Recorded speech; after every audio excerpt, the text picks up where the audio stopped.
How's it going, everyone? Greg Ferris here once again. I got something new for you guys today. Today I'm going to show you some of my training footage, but it's not going to be me lifting weights. This is going to be what I call my metabolic and mobility days. So currently on my Mad Cow program, I'm training with weights on Monday, Wednesday, Friday, and Saturday, and then we're doing 1 to 2 days of metabolic and mobility days. So that's usually Tuesday for me, then maybe Thursday if I kind of feel like it. But this is pretty much all I do for cardio. I get a lot of questions on cardio and all of that stuff. But I don't do any lists. This is all I really do for cardio. Pretty much my only rule for this, I just set a time limit for myself, about 30 to 45 minutes. And I do more metabolic type stuff. And I'll probably put out quite a few of these videos, just kind of give you guys ideas of what I do. But so the first, I usually set a time limit about 30 to 45 minutes for metabolic stuff. And then I will spend the last 30 minutes on mobility, and I'll talk about that in kind of second part of this video. So you see me right here on the rowing machine. I really like this for cardio. Again, I just spent like 2 to 3 minutes just warming up like you would for any other kind of HIIT style of training. I wouldn't call this like traditional HIIT because I do 1-minute intervals on here. I say if you really want to do like high intensity interval training, you should probably max it out around like 20 seconds, maybe even 30, but definitely not a minute. So what I did here today, I think we're just 5 rounds of 1-minute rowing. So I just put the resistance all the way up, and I pretty much go as hard as I possibly can, sustained for a minute. So this is probably the closest thing that I get from cardio. And what I did on this specific day was just a 1 minute on, 2 minute off kind of session. But again, I don't really have any rules here. I don't really have a progression. I don't have anything like that. All I really do is go in there and do whatever the hell I want for that 30 to 45 minutes, and it seems to be working so far. My weights, kind of exactly where I want it. I also think this kind of helps with a lot of work capacity when I actually go back to weight training, recovering between sets and things like that. Whereas I don't think you're getting a lot of benefit from that of just doing like a typical cardio session, like walking and things like that.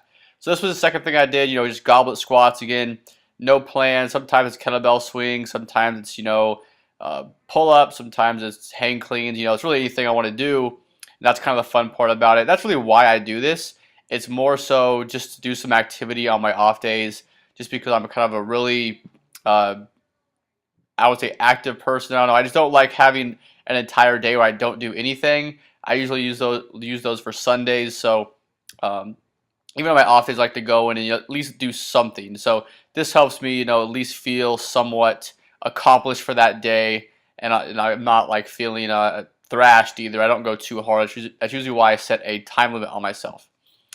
And then here's my third thing I did. These are just farmer walks. So this actually, can be beneficial with weight training, helping with your grip strength, obviously, which is something I kind of struggle with sometimes on my deadlift. So these can actually, again, have some layover, whereas sometimes like a list session or being on elliptical is just kind of calories in versus calories out. So not saying it's a bad thing, but it's definitely, I think it's more suited for weight loss or contest prep or something like that. So here we just have some med ball stuff. Again, these are just kind of some side throws. Again, you can have some layover here with like hips and things like that. Again, I always try to pick things that first I enjoy, like I said, and then also things that I think can have some beneficial effect to actually weight training. So I do a couple of different little circuits with med balls. This is just kind of stuff I remember from back when I was a competitive basketball player and also a track and field athlete. These are a lot of things I would just do for explosion. So I'll put up videos like I said, but you can do plyometrics, kettlebells work great for instances like this. I've done tons of different things. It's just fun to have some different kind of challenges in your workout program with your cardio days. And you can even, like I said, lift weights faster. So some days I do like, just barbell stuff. Like I've showed people my barbell complexes before.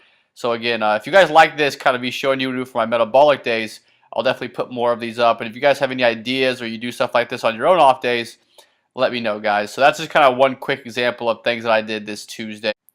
So after I complete my metabolic stuff, I'll kind of just have a nice long cool down. This is the mobility part of my workout. So I don't do anything really revolutionary here. It's just kind of the basic stuff. And I can't stress enough to people this should be personalized based on your own needs. All you really want to do is make sure you don't have any nagging limitations as far as things that are going to prevent you from hitting your lifts. So for me, that's really my shoulder flexibility. I have really poor shoulder flexibility, and kind of the entire erector spine is really kind of tight for me. So that's what I'm working on here. I'll post some more videos of how to more properly do this, and like Kelly Stardet and Bryce Lewis talk about this a lot. But again, that's what I'm doing here. Again, try to sit in each movement for about 2 to 3 minutes. And I encourage people just to try to pick out 10 or 15 minutes in their day to try to do some of these movements. And like I said, work on your problem areas, not just random exercises you see someone doing. That's one definitely is for your shoulder if you have like an overhead press problem.